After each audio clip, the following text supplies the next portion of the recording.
Dear friends, it's really a great pleasure and honor indeed for me to be here on the occasion of Mission Hypertension Care.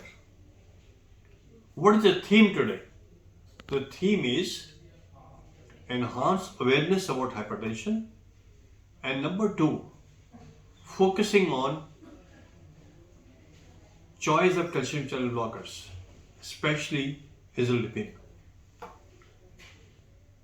You all know that India is the world capital of hypertension, diabetes mellitus, coronary artery disease, heart failure, atrial fibrillation, obesity. But ladies and gentlemen, the underlying cause is hypertension. Number one cause is hypertension. Number two cause is hypertension. And number three cause is hypertension. This is a very, very common cause of all the comorbidities, including CKD and stroke. If you see the prevalence of hypertension in the world, almost half of America, 47% of American adults are suffering from hypertension. In India, 40% of Indians are having hypertension, those who are adults. But see the awareness. The data published from Indian Heart Journal in 2015 has showed very clearly that 42% of patients were not aware that they were existing hypertension. And the data released by ICMR, by Ministry of Health, Government of India, as well as by WHO, has shown only 10% of hypertension have a controlled hypertension. So uncontrolled hypertension is a real challenge for us. I call this uncontrolled hypertension as a global tsunami. And it is this global tsunami which is responsible for a premature heart attack, brain attack, leg attack, abdominal attack, eye attack, and even nose attack. So you can understand how important is the hypertension. Every possible artery can be dissected. We have about 6 billion capillaries and 60,000 miles of blood vessels. If the blood pressure is high and uncontrolled, they all can be dissected. So our focus today is on how to choose an ideal calcium channel blocker. If you see the history of calcium channel blocker, it goes to almost, we can say about 60 or 70 years now. How it started with verapamil, with diltiazem, nifedipine, and the common antihypertensive drugs which we use in clinical practice are amlodipine, azelnidipine, and azelnidipine. But my focus today is not talking on only azelnidipine. Amlodipine is 35-year-old molecule, and if you see azelnidipine, it is 19-year-old molecule, while azelnidipine is 27-year-old molecule. They are calcium channel blockers. Our aim is to control the influx of calcium injury. When the calcium goes from extracellular tissue to intracellular tissue to endoplasmic reticulum to Golgi apparatus and ribosomes, and it ultimately goes to mitochondria, the homeostasis of mitochondria of calcium is very, very important. If we don't control it, it may cause even the mitochondrial death. All the channels like L channel or N channel or T channels or sodium and potassium channels are all regulating by the calcium. So a knowledge of calcium channel blocker is a must for us.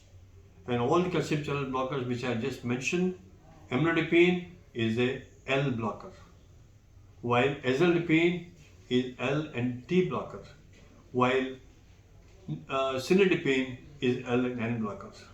And they all act through various subunits, what we call as alpha, beta, gamma, and delta chains. Now focusing on azelnidipine, I personally feel a lot of work has been done. It's a Japanese molecule. A lot of work has been done by Keirio from Japan. And he's shown in studies that up till now the gold standard calcium channel blocker has been amlodipine.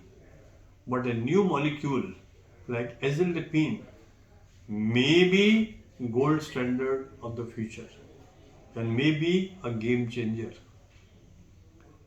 Why it is so? Because amlodipine causes a lot of reflex tachycardia and enhanced proteinuria and cause pedal edema. Now comparing to azelnidipine does not cause pedal edema, does not cause reflex tachycardia and reduce proteinuria by balancing the afferent and the efferent vessels and reducing the intraglomerular pressure. So it is very, very effective. What are the indications? The indications are young hypertensive or old hypertension. Hypertension with comorbidities, without comorbidities. Hypertension with diabetes, hypertension with CKD, CKD even up to stage 5.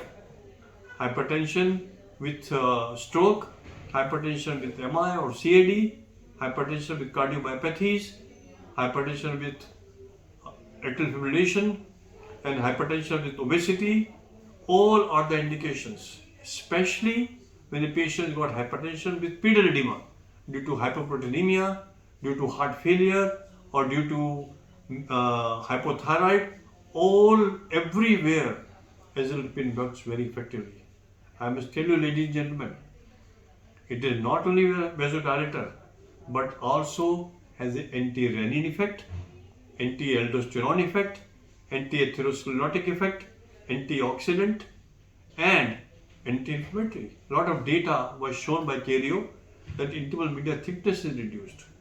Even the E by E prime ratio is reduced. The patient, because of his anti-aldosterone effect, the LS stiffness is increased, the LV stiffness is reduced, LV mass is reduced, LV hypertrophy is reduced. So it's a very, very powerful agent. In short, to conclude, azelnidipine is a very powerful, promising calcium channel blocker of the present and of the future. What are the contraindications? The only contraindication is when a patient is pregnant, because there are no studies available. Otherwise, there are all indications of azelnidipine. It is a very, very effective agent and can be used in patients even pre-operatively, even before dialysis, during dialysis, and after dialysis. To conclude my message, the message is very clear. Azelnidipine is going to be a game changer in the future and maybe a gold standard in the future. Calcium channel blocker is the need of the hour because of its history and because of the logistic data, and this is a new molecule coming from Japan to the world. Thank you very much for your kind attention.